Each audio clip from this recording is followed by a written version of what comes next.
આત્મીય શ્રોતાજનો નમસ્કાર.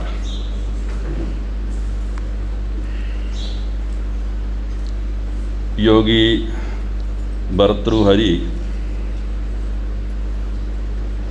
એક શ્લોકમાં માનવોનું વર્ગીકરણ કર્યું છે. મનુષ્ય જન્મ બધાને એક સરખો મળ્યો છે, પણ એમાં વર્ગીકરણ છે, વિભાગીકરણ. તો વિભાગીકરણમાં ભર્તૃહરિ શ્લોકમાં કહે છે, પાપમ સમાચરતિ વિત્તગૃણો જગન્યઃ પ્રાપ્યાપદમ સગૃણો એવ હિ મધ્યબુદ્ધિ પ્રાણાતેપી નહીં સાધુજન સ્વવૃત્તમ બેલામ સમુદ્ર ઇવ લંઘયિતુમ સમર્થ. ત્રણ પ્રકારના જે માણસો રહેલા છે, વિભાજિત કરેલા છે. એમાં પહેલા પ્રકારના માણસો પાપ કરતા કોઈ પણ પ્રકારનો ભય ન રાખે. પાપ કરે એને ભય જરાય ન થાય, ગુરુણા ન થાય, સંકોચ ન થાય.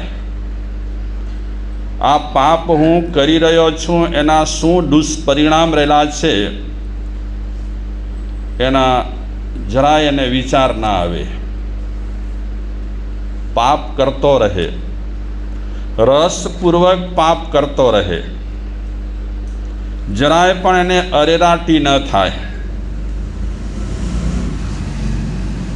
એનું આત્મા જરા પણ હલબલે નહીં કે આ પાપ કરીશ તો એના શું પરિણામ છે.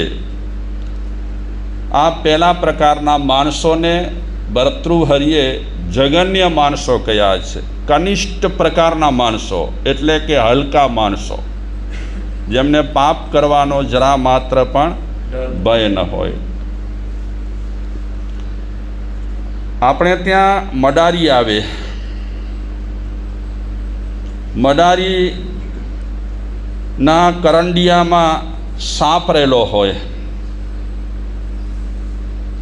પેલી વગાડે, બીન વગાડે અને કરંડિયામાંથી સાપ કાઢે. લાંબો લાંબો કાળો કાળો સાપ હોય અને એ સાપને રમાડે. માણસો ભેગા થઈ જાય, છોકરા છૈયા ભેગા થઈ જાય.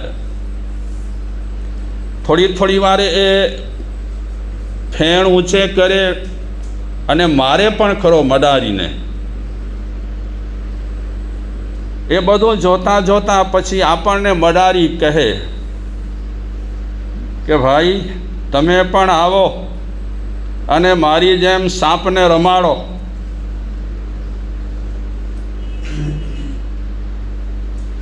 તો રમાડીશું ને આપણે? એ પોતે રમાડે છે અને એ તમને ખાતરી સાથે કહે કે આ સર્પનો ઝેર મેં કાઢી નાખ્યો છે. આ ખાલી ફૂંફાડા મારે છે. હવે એના દાંતમાં કાંઈ ઝેરબેર છે નહીં. એ દાંત મારે તેમ નથી. તમે જુઓ છો ને મને કાંઈ કરે છે, લ્યો હું ગળામાં નાખું છું સાપ, એ ગળામાં નાખે. પછી આપણને કહે કે અચો અચો આવો રમાડો, કાંઈ નહીં થાય. આપણને બધી રીતે ખાતરી કરાવે અને બધી ખાતરી આપે કે આ સર્પમાં કાંઈ જ નથી. તો રમાડવા માટે, હાથમાં લેવા માટે, ગળામાં રાખવા માટે તૈયાર થશું? શું કામ? સાપનો ડર છે. બધી રીતે ખાતરી કરાવ્યા છતાં પણ અને આપણી નજર સામે એ મડારી રમાડે છે સાપને. કાંઈ નથી કરતો સાપ. કોઈ હિંમતવાળો હોય અને હાથમાં લેતો અલગ વાતરેલી જ છે, બાકી દેખતે છતે પણ આપણે એ સાપને રમાડવા માટે, હાથમાં લેવા માટે, ગળામાં રાખવા માટે તૈયાર જ ન થઈએ. કેમ? કારણ કે આપણા મનમાં એ સાપનો ભય ઘર કરી ગયો છે. એવો ભય રહેલો છે. દિનેશભાઈને ખબર પડે કે સર્પ નીકળ્યો છે તો મોટા બૂટ પહેરીને નીકળે. મોટા પેલા આવે ને લાંબા ગુડિયા સુધીના, હા, એવા જોડા પહેરી કરી અને એ હાથમાં લાકડી લઈને નીકળે. ઘણી વખત એ વળી આજુબાજુ જુએ કે ક્યાં છે ને નહીં ને, નાગો બાવો ક્યાં ખસે તો હેરાન કરશે. જોઈ લો આપણા બધાના મગજમાં એ સર્પ માટે કેટલો ભય છે, કેટલો ભય રહેલો છે. શેરીમાંથી પસાર થઈ ગયો હોય, મને તો વધારે ભય લાગ્યો. શેરીમાંથી પસાર થઈ ગયો હોય, આપણે જોતા હોઈએ કે આગળ નીકળી ગયો છે અથવા તો કોઈ પકડીને લઈ ગયો છે, તે છતાં પણ આપણે આજુબાજુ જરાક મનમાં ભય રાખીને જોઈએ ખરા કે આયો ના પાછો ગોગો બાવો. તો સર્પ માટે આપણા સૌના મગજમાં કેટલો ભય રહેલો છે. મહાપુરુષો કહે છે, માણસ જેમ સાપનો ભય રાખે છે તેમ માણસે પાપનો પણ ભય રાખવો જોઈએ. એવું મગજમાં ઠસી જવું જોઈએ. જેવું સાપ માટે આપણા મગજમાં ઠસેલું છે એવું પાપ માટે પણ આપણા મગજમાં ઠસવું જોઈએ કે આ મારાથી પાપ ન થાય, આ મારાથી પાપ કેમ થાય, હું પાપ કેમ કરું. એટલે માણસ જેમ સાપ માટે ડરે છે તેમ પાપ માટે એટલો ડરતો નથી. માણસ ઘણા વિચારે છે કે પાપ કરવું છે ખરું, પણ સિફતતાપૂર્વક કરવું છે, એટલે કે સાવધાનીપૂર્વક કરવું છે. કોઈને ખબર ન પડે, કોઈ જોઈ ન જાય, તે રીતે મારે પાપ કરવો છે. એટલે ઘણી વખત આપણે પાપને કરવા માટે તૈયાર હોઈએ, પાપ કરવા માટે તૈયાર હોઈએ, પણ સિફતતાપૂર્વક પાપ કરવા માટે આપણે વિચારતા હોઈએ છીએ. પાપ તો પાપ જ છે. સિફતતાપૂર્વક આપણે કરીએ કે બે ધડક આપણે કરીએ, જેમ પાપનો ભય વધારે તેમ માણસ પાપ કરતાં કરતાં હરેક ચીજમાં એ સાવધાની રાખે. અને ધર્મની જનેતા પાપ ભય છે. જ્યાં સુધી વ્યક્તિમાં પાપનો ભય જાગે નહીં ત્યાં સુધી વ્યક્તિમાં ધર્મ જાગે નહીં. એટલે ધર્મ જગાડવા માટે વ્યક્તિના મનમાં પાપનો ભય પણ હોવો જોઈએ. જે રીતે સાપનો ભય છે તે રીતે પાપનો ભય હોવો જરૂરી છે. આપણા સૌના જીવનમાં ધર્મ ત્યારે જ આવે જ્યારે આપણે પાપ તરફ બહુ સાવધાની રાખીએ અને મારાથી પાપ ન થાય એની ચોકસાઈ રાખીએ. તો પહેલા પ્રકારના માણસો ભર્તૃહરિ કહે છે કેવા રહેલા છે કે પાપનો જરાય પણ ભય ન રાખે. પાપ કરતાં કરતાં એને જરા પણ ઘૃણા ન થાય.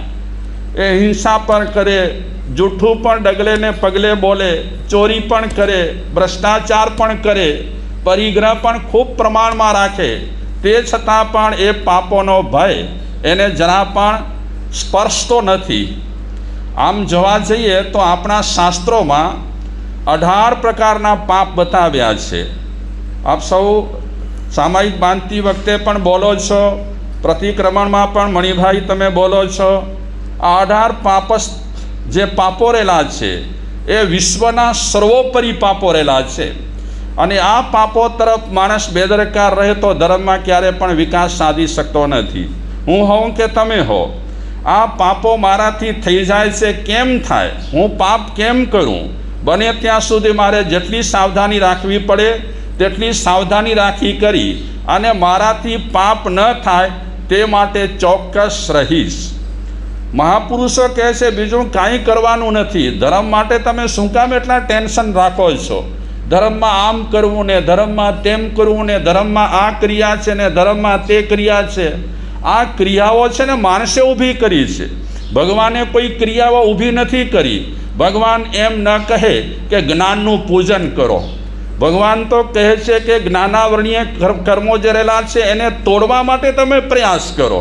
તમે એમ ન માની લેતા ને એવો આશ્વાસન પણ મનમાં ન રાખતા કે આપણે પાંચ પહેલાં શું કહેવાય 5 જ્ઞાનની પૂજા કરીશું, 5 જ્ઞાનનું પૂજન કરીશું એટલે આપણને જ્ઞાન ચડશે. ભગવાન કહે છે નો પોસિબલ, શક્ય નથી. કેવલ પૂજન કરી અને આપણે પતાવી નાખીએ અને કોઈ પ્રયાસ આપણે ન કરીએ. આપણા પર જ્ઞાનના આવરણ ચડેલા છે એના માટે આપણે બિલકુલ પ્રયાસ ન કરીએ અને પૂજાથી જ પતાવીએ તો 5 જ્ઞાન જે એના આવરણ ઊભા થયેલા છે એ ક્યારે પણ હટી શકતા નથી. પ્રયાસ કરવો પડે. મહાપુરુષોએ પ્રયાસ કર્યો અને આપણે પણ જ્યારે સમજ પડે છે ત્યારે પ્રયાસ કરીએ છીએ ત્યારે આ 5 જ્ઞાનના જે આવરણ રહેલા છે એ શું થતા હોય છે? હટતા હોય છે. પહેલું કયું જ્ઞાન છે? મતિ જ્ઞાન, શ્રુત જ્ઞાન, બધા આપણામાં છે આ બધી ચીજો. મતિ જ્ઞાન પણ આપણી પાસે છે, શ્રુત જ્ઞાન છે. પછી ઘણા સાધકો પાસે અવધિ જ્ઞાન પણ છે. પછી ઘણા સાધકો પાસે મનપર્ય પણ જ્ઞાન છે. જોકે આ 5 મારામાં આ કોઈ જ્ઞાન હવે રહ્યા નથી. હવે ખાલી આપણે એ જ્ઞાનને યાદ કરીએ, એ જ્ઞાનની આપણે પૂજા કરીએ. બાકી હવે અવધિ જ્ઞાનની કોઈ શક્યતા નથી અને મનપર્ય જ્ઞાનની પણ શક્યતા નથી. અને આ ભરત ક્ષેત્રમાં સૌથી મોટું જ્ઞાન છે કયું જ્ઞાન? કેવળ જ્ઞાન. એની પણ અત્યારે આ ભરત ક્ષેત્રમાં કોઈ જ શક્યતા નથી. તે છતાં પણ આપણને પ્રયાસ કરવાના છે. તો જ્ઞાન હશે તો વ્યક્તિને ખબર પડશે કે આ પાપ છે. જ્ઞાન નહીં હોય તો વ્યક્તિને ક્યાંથી ખબર પડવાની કે આ પાપ છે? ચલો આપણી પાસે મતિ જ્ઞાન ને શ્રુત જ્ઞાન પણ અડધું પડધું છે હોય તો એના થકી પણ આપણને ખબર પડે કે આને પાપ કહેવાય. એનાથી જેટલી સાવધાની રખાય તેટલી સાવધાની રાખી કરી અને જીવન હું જીવું. તો યોગી ભર્તૃહરિ જગન્ય માણસો માટે વાત કરે છે કે જગન્ય પ્રકારના જે માણસો રહેલા છે એને જરા પણ પાપ કરતાં હિચકિચાટ ન થાય, જરા પણ અરેરાટી ન થાય, જરા પણ ધ્રુજારી ન થાય. એક ભાઈ હતા, બાવાજીનો વેશ લીધો. બાવાજીનો વેશ લઈ કરી અને સંધ્યા ટાઈમે એક ઘર પાસે આવ્યા. ઘરનું બારણું ખખડાવ્યું તો જે ઘરવાળા હતા શેઠાણી, બારણું ખોલ્યું તો સામે બાવાજીને જોયા. બાવાજીને જોયા એટલે પૂછે છે બાવાજીને કે તમને શું આપું, માગવા આવ્યા છો? તો બાવાજી કહે છે મને ખાવાનું ખપે, ભોજન. તો એ બહેન ભોજન લેવા માટે ગયા રસોડામાં. અને આ બાવાજી તો નકલી હતા, બનાવટી હતા. હકીકતમાં એ ગુંડા હતા. બાવાજીનો વેશ પહેર્યો હતો. તો જે બી ગૃહિણી ખાવાનું લેવા માટે રસોડામાં ગઈ કે બાવાજી ઘરમાં ઘૂસી કરી એક પીપ પડ્યો હતો, પીપ. એ પીપમાં ઘૂસી ગયા. એના પર ઢાંકણું બાંકણું હતું, એ ઢાંકણું બાંકણું પણ ઠીક કરી નાખ્યું. અંદર ઘૂસી ગયા પીપમાં. ગુંડો છે ને એને એની પાસે બધી કળાઓ હોય. એ બહેન ભોજન લઈ કરી અને દરવાજા પાસે આવ્યા તો બાવાજી ન મળે, ગાયબ બાવાજી. ચમત્કાર! બાવાજી ઘૂસી ગયા છે પીપમાં અને એ આવ્યા છે કયા ઈરાદે? ચોરી કરવાના ઈરાદે આવ્યા છે.